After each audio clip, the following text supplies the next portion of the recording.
شكرا تامر وشكرا لمنتدى الشرق على هذه الدعوة. طالما أن الزملاء كلهم تحدثوا بالعربية سأتحدث بالإنجليزية لإحداث شيء من التوازن يعني في الجلسة إذن اسمح لي بذلك. By way of introduction, I would say that like any other socio-political movement at times of transitions, Ennahda experienced a number of transformations to keep abreast with the changing environment and realities. In the case of Tunisia, transformations happened in different areas such as ideology, structure, strategies.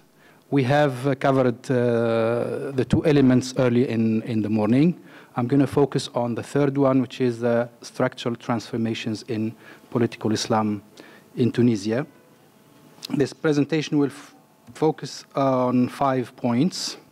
The first is the early ideas on restructuring the movement, because as Dr. Khalil said, we tend to say that everything happened after the Arab Spring.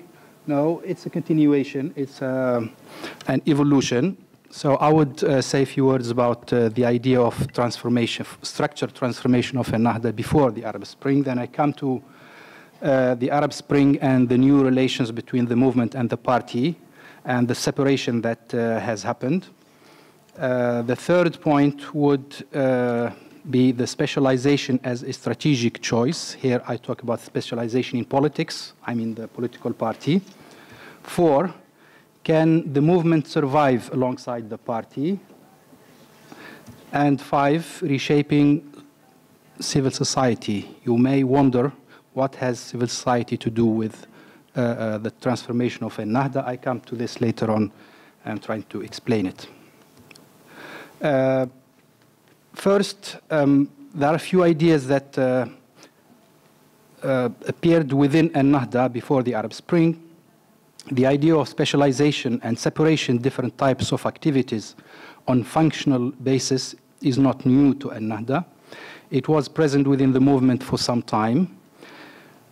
Just an example, in 1998, the late Salah Karkar suggested that the movement renounces its Islamic character and specialized in, renounce its political character and specialize in da'wah, culture, and education activities only. On the political level, Karkar called for the formation of a completely secular political party that aims to establish the state of reason versus the state of revelation, as he termed it. In 2000, Sheikh Rashid Ghannouchi addressed this issue in an article called "The Anxiety of the Islamic Movement Between State and Society and Between the Political Party and the Movement." He wondered whether Islamic political parties should organize in a comprehensive way to reflect the comprehensiveness of Islam that does not separate between religion and life. He tends in that article to favor what he called the functional separation between the different fronts and activities involved in the Islamic project.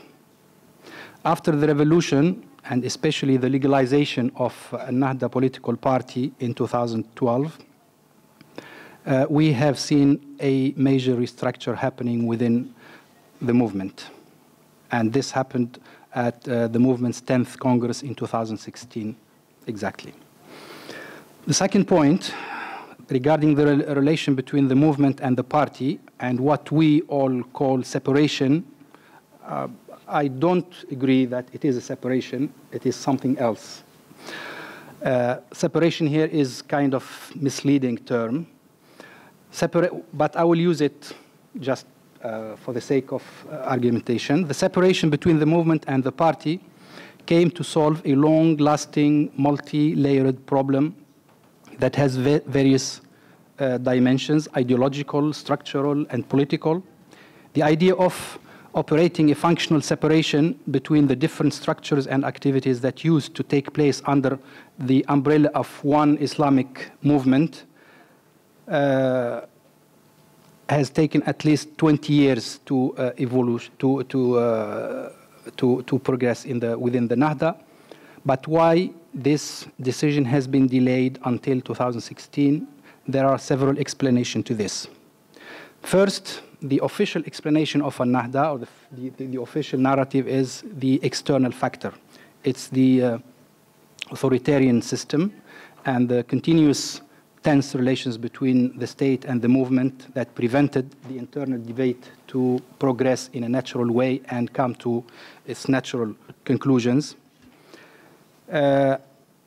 In this kind of environment, the priority would go to defending the unity of the movement rather than take measures and steps that might be seen as leading to its division and fragmentation. The second explanation is the internal factor. There were two parties to this debate, those who were in favor of the separation and those who were in favor of keeping the movement united. This debate also contributed, in my understanding, to making this separation happen late. The third element, of course, is the revolution and the Arab Spring that allowed the legalization of the party. And as we know, the movement applied for a license to work within the legal framework since 1981, but it only got legalized in 2012. This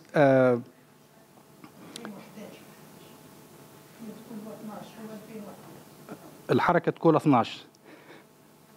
Okay, the legalization happened in 2011. Okay.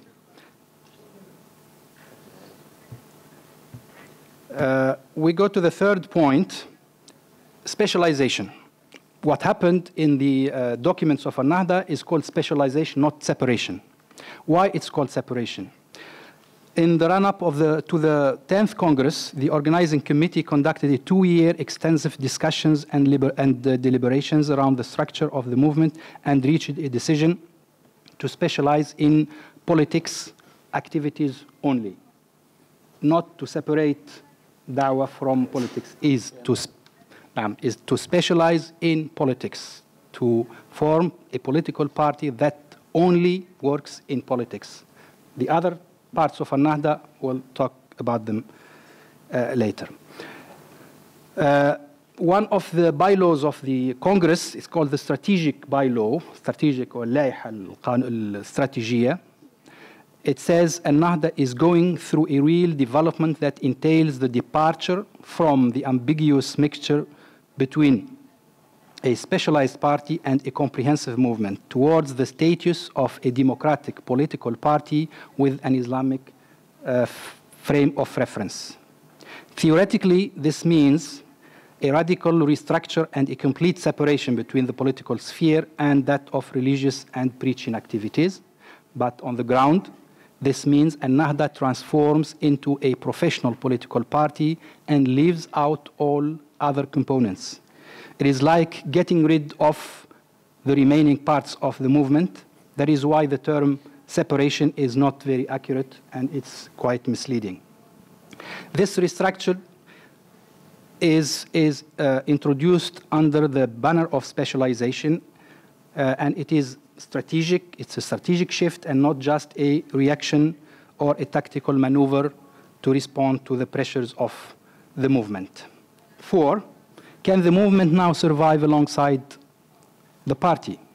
Much of the debate, as we have seen here, focused on the restructure and was geared towards the idea of professionalization of the party and its future. Very little debate focused on the movement, what is left of the movement after professionalization.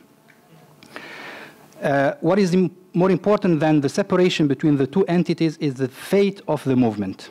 It seems that by adopting this strategic choice, Ennahda movement, as we know it, will eventually cease to exist.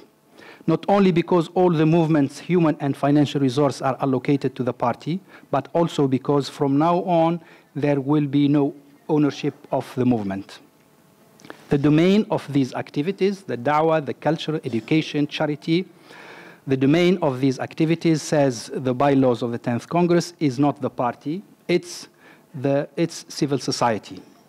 Those who are not involved in preaching, or who used to be involved in preaching, culture, charity work, etc., need to join existing civil society organizations or start their own civil society organizations. It is true that the movement still holds together and everyone is still involved in politics and serves the party from different angles. However, the situation is likely to change in the future and will have significant consequences both on Ennahda and civil society. Just give me 1 minute to talk about civil society, why it matters here. Because when we talk about the remaining parts of Ennahda, we talk about civil society. Those involved in these activities should go and be active in civil society. This will have serious consequences on Ennahda and civil society, because all these groups, all these activists, when they join civil society itself will reshape and will take new forms, because we will have injected civil society with new blood, with new activists, new groups, and new ideas. شكرا جزيلا دكتور عز الدين. Thank you.